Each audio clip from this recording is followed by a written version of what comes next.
I grew up on Long Island in the 50s, and I had the good fortune of going to high schools, junior high and high schools that had large art departments. And I didn't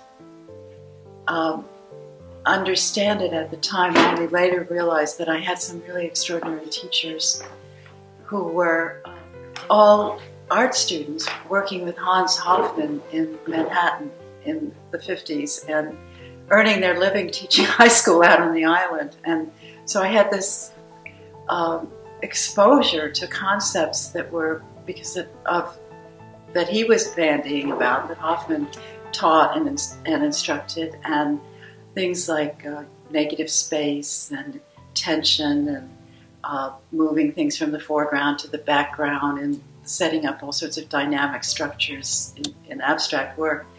And also I was very encouraged by these teachers to go into Manhattan, which I did a great deal on my own. Walking to the train station, going in by myself as a 12, 13, 14-year-old, and walking up Second Avenue and making my way eventually up to the Met, seeing these extraordinary works in a completely untutored way, but responding to them. And I'm sure that's where my passion for painting began. After high school, I went to work and continued to paint and continued to study, primarily in community college and university, taking art classes, and then I took some evening classes at the Corcoran when I was in my 20s, and some independent studies. I worked with some private teachers. In my late 20s, when I was painting very intensely, I found I couldn't sustain it.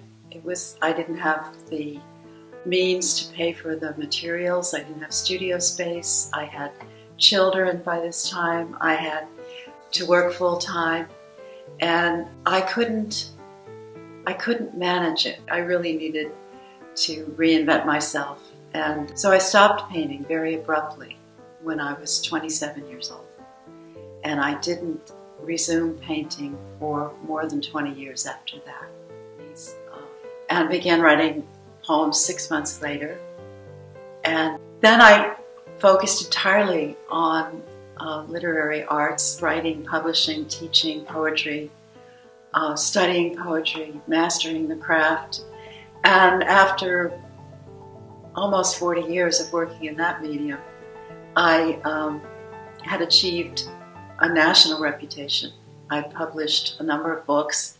I'd won a number of national book prizes and was regularly anthologized and often received solicitations for work and traveled and gave readings and felt comfortable in my skin in that regard.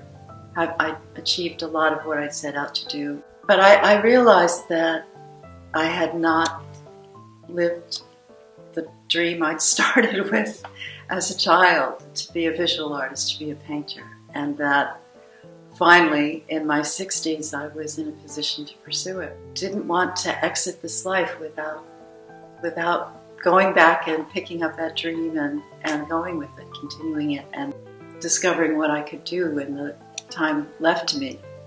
Years earlier, I had taken a 3-day workshop in Encaustic in the late 90s and had invested in a lot of encaustic paint and had tried it for a couple of months and was so frustrated by the lack of control that I packed up everything and put it away. But I realized about a year ago that maybe that was the medium I ought to be working in.